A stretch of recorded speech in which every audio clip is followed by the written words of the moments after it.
Kemudian Mustafa Mahmud dengan eksistensialisme wujudiyah, atau istilah wujudiyah ini wahdatul wujud, eksis. Kalau di sini biasanya disebutkan panteisme ya. Panteisme artinya Tuhan dan alam tidak bisa dipisahkan, menyatu semuanya itu. Wahdatul wujud.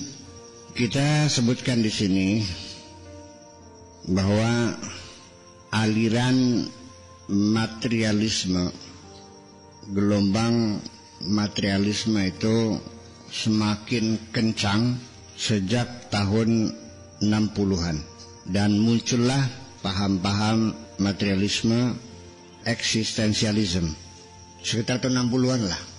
Saya pada tahun sebelum Gustavo tahun 60 itu sosial kontrol masih besar ya, sopan santun, tata krama, asal ada kiai lewat aja bakyaknya dia pada lari anak-anak tuh, iya kan. Kemudian juga ya memang pada waktu itu hidup kita baru merdeka ya, belum lama, jadi masih susah tahun 60-an tuh. Di Mesir juga sama lah hampir. Juga Mustafa Mahmud ini juga tidak jauh dari arus materialisme yang melingkar di sekitarnya sangat kuat sekali, sampai dia mengatakan bahwa memang persoalannya untuk menentukan sikap perlu waktu.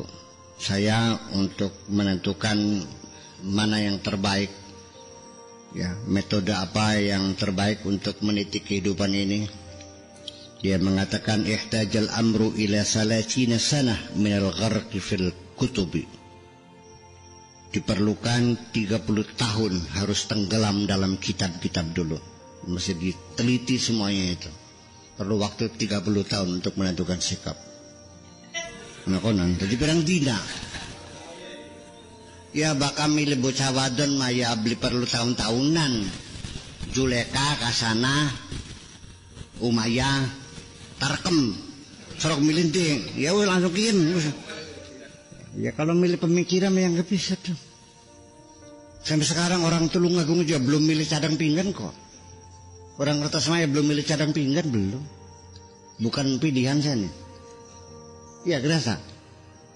Sementara orang di Jakarta, di Bandung, di Surabaya semua mengintai, semuanya pengen tahu. Kan langsung pengen berapa sih? Sudah 20 tahun saya di sini, nggak berubah kok. Jadi ya mungkin berjuga 30 tahun ya. Bukan aneh saya. Studi komparasi itu nggak bisa dong secepat itu membanding-bandingkan berbagai pemikiran-pemikiran tuh. Dan itu tidak bisa kita bohongi. Ya, kesulitan-kesulitannya itu. Wa alaful layali min al-khalati wa ta'ammul ma'an nafs. Dan mungkin perlu sampai ribuan malam kita berkhalwat, merenung dengan diri kita sendiri. Wa taqlibul fikr ala kulli wajhin. Dan kita harus memutarkan pikiran kita, memutar pikiran kita dari segala arah, supaya kita bisa menempuh perjalanan yang sangat rumit ini dari Allah dan manusia menuju kepada teka-teki kehidupan dan kematian. Sampai saya, kata dia, bisa menuliskan jalannya langkah keyakinan. 30 tahun saya bergelut dengan kebimbangan, menidakan dan mengiyakan, antara iya dan tidak, antara setuju dan tidak setuju, bolak-balik 30 tahun. Salasuna aman minal bahsi anillah, 30 tahun saya meneliti Allah, mencari Allah. Pada proses pencarian itu dia banyak membaca, mempelajari juga tentang agama Buddha, Brahma, Zoroaster, dan juga dia melakukan exercise, latihan-latihan tasawuf Hindus yang berdasarkan kepada wahdatul wujud, panteisme, haitsu al-khaliq wal makhluk, yang menyatakan bahwa Khalik adalah makhluk. Siapa Allah? Ya alam ini. Alam ini siapa? Ya ini Allah.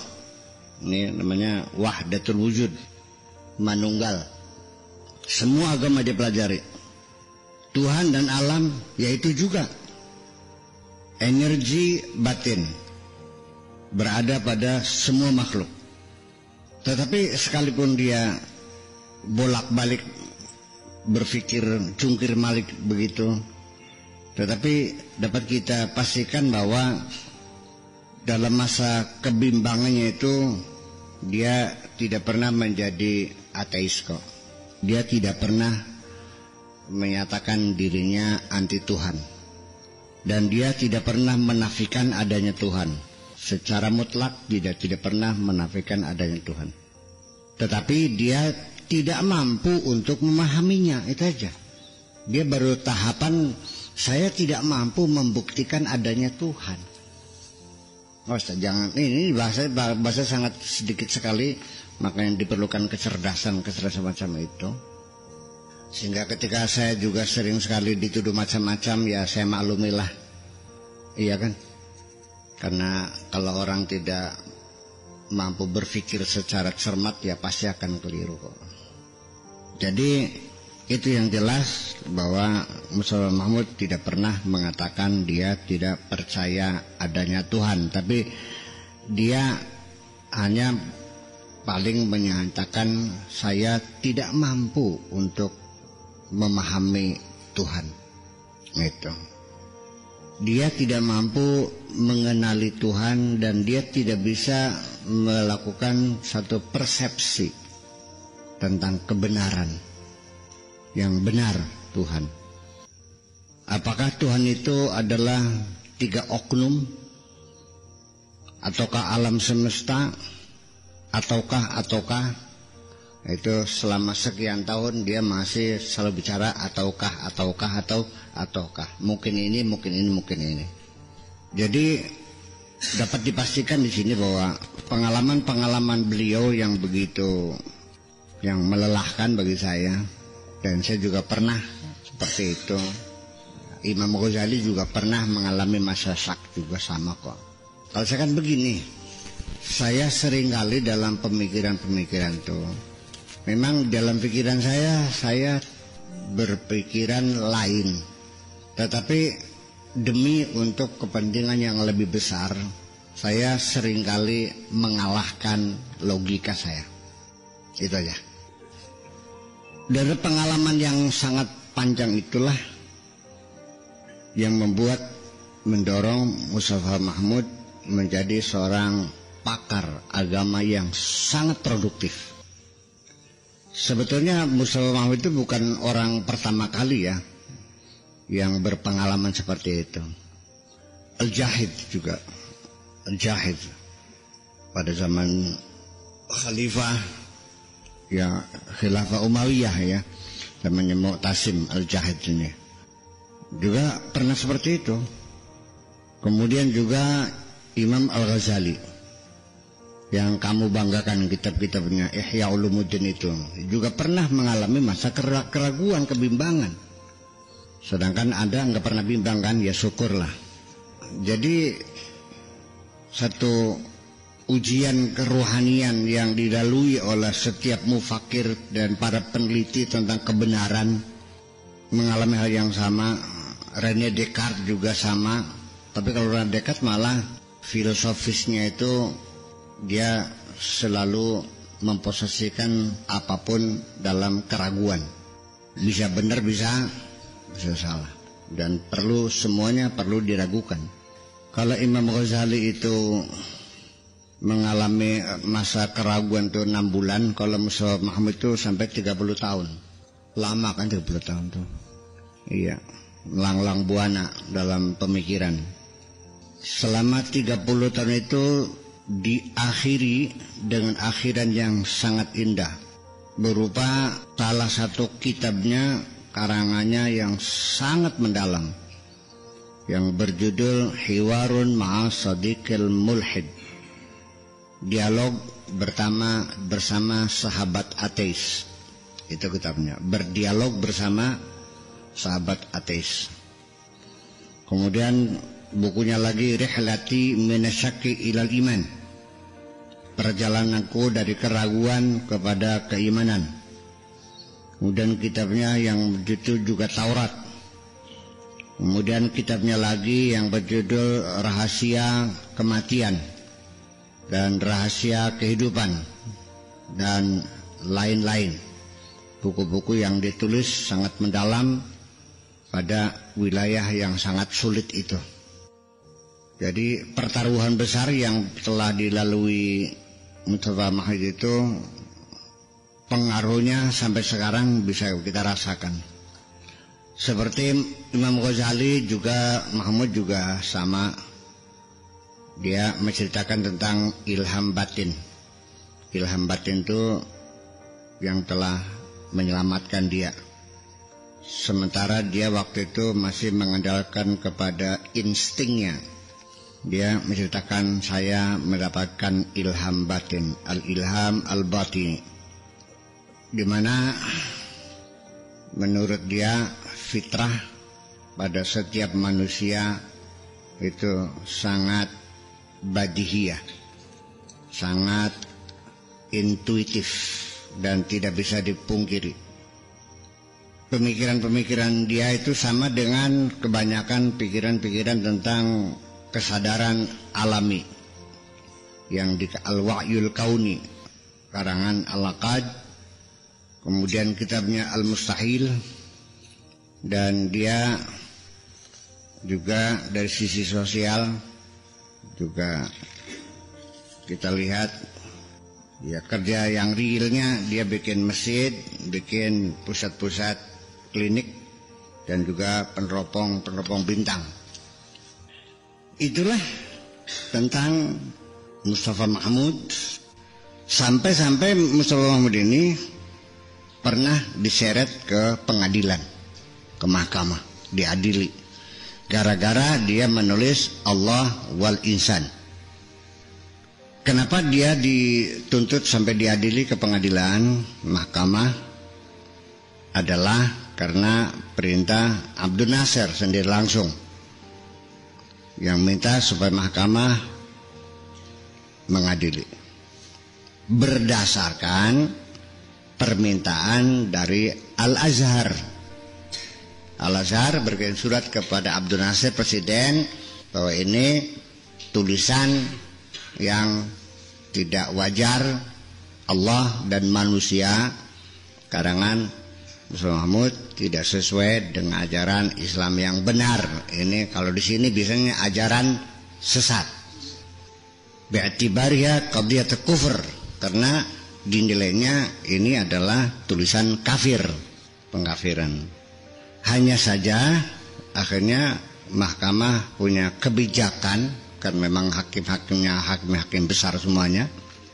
Jadi keputusannya mencukupkan hanya membredel kitabnya, menarik kembali kitabnya itu. Tetapi setelah Presiden Anwar Sadat itu memegang pimpinan tertinggi di Mesir dan dia membaca kitab Allah wal Insan karangan Mustafa Mahmud, malah Anwar Sadat terkagum-kagum. Akhirnya bikin lagi keputusan SK Presiden, buku ini perlu diterbitkan sebanyak-banyaknya. Ini sejarah pemikiran seperti itu. Jadi kalau tidak ya nanti seperti Hala juga dibunuh kan, ujung-ujungnya kan. Jadi Al-Azhar juga dia menuntutnya ya digantung aja gitu. Ini kufur kan gitu. Ya itulah jadi persoalan. Lalu karena pikiran-pikiran Mustafa Mahmud itu dikagumi oleh Anwar Sadat sampai dia menjadi sahabat pribadi. Tidak ada satu kesedihan sedikit pun yang dialami, ya, kesedihan seperti rasa sedih seseorang yang meratapi jenazah Mustafa Mahmud yang meninggal sambil mengatakan, bagaimana umat Islam kok sampai tega ingin membunuh seseorang? Maksudnya Mustafa Mahmud yang dia berjuang mati-matian melawan kezaliman-kezaliman, dan dia membantu umat Islam, padahal seperti itu kebaikannya kepada Islam, kok sampai ada orang yang berniatan untuk membunuh dia gitu. Nah, ini ceritanya lagi bahwa Anwar Sadat itu pernah satu hari melihat kejeniusan Mustafa Mahmud sebagai pakar besar, sampai dia menawarkan untuk menjadi menteri. Siap, ditelepon lah kalau di sini, ayo siap jadi menteri. Tapi ditolak oleh Mustafa Mahmud. Ditolak. Ngomongnya gini, alasannya, ana fashiltu fi idarati asghari muassasah wahiyal usrah fa ana mutallaqun fa kaifa bi ujiru wizaratan kamilah. Saya ini adalah orang yang gagal mengatur organisasi terkecil, yaitu rumah tangga. Saya ini cerai kok, saya ini duda. Ngatur rumah tangga, organisasi kecil aja saya nggak mampu, sampai duda, apalagi ngatur departemen. Kementerian, nggak usah lah gitu. Akhirnya menolak untuk diangkat sebagai menteri. Dia lebih memilih yaitu menekuni penelitian dalam segala bidang ilmu, kedokteran, sastra, seni, teater, novel, cerpen dan semuanya itu, dan karangannya luar biasa. Ini ada satu goncangan terjadi ketika Mustafa Mahmud menulis tentang syafaatnya Kanjeng Nabi Muhammad. Artinya pernah guncang di Mesir. Kitab Syafa'ah karangan Mustafa Mahmud ini isinya mah syafaat Kanjeng Nabi Muhammad untuk mengeluarkan orang-orang yang beragama Islam dari neraka, diangkat lalu dimasukkan ke surga. Itu kan yang diyakini pada orang yang penting asal agamanya Islam, mati wa akhiru kalamihi man qala akhiru kalamihi la ilaha illallah, diobong dingin sekian ribu tahun, nanti dapat salatnya Nabi, akhirnya wong Islam manjing surga kabeh, sing non muslim abadi selamanya di neraka. Kan seperti itu. Nih saya mau menulis, ayo geger terbelikin geger. Dia mengatakan bahwa syafaat yang sesungguhnya adalah bukan yang beredar, ya, bukan yang disiarkan oleh para ulama hadis, di mana syafaat pengertian yang biasa dipahami bersama itu serupa dengan wasitah, sama dengan perantara, mediator, dan dengan fatalisme, artinya kepasrahan total dalam artian fatal, bukan total tapi fatal, kepada syafaat Nabi, sehingga dia tidak beramal, tidak bekerja keras, tidak beribadah, ya melakukan agama sekedarnya saja, yang penting agama Islam kadrengkone oleh syafaat itu. Atau juga dipahami seperti itu adalah merubah putusan Allah terhadap orang-orang berdosa. Nabi Muhammad mempunyai kemampuan untuk merubah putusan Allah terhadap orang-orang yang berdosa, padahal Allah adalah maha penyayang terhadap hambanya, dan Allah maha mengetahui apa yang mesti diberikan kepada mereka. Itu kata Mustafa Mahmud, sehingga muncul ada 14 kitab yang membantah tulisan Mustafa Mahmud tentang Kitab Syafa itu, menolak, menyalahkan. Terutama yang paling penting adalah kitabnya Dr. Muhammad Fuad Syakir, Profesor Ilmu Syariah di Al-Azhar. Serangannya begitu keras, tanpa alasan. Dan dia mengatakan bahwa Mustafa Mahmud hanyalah seorang dokter, tidak ada hubungan dengan ilmu agama.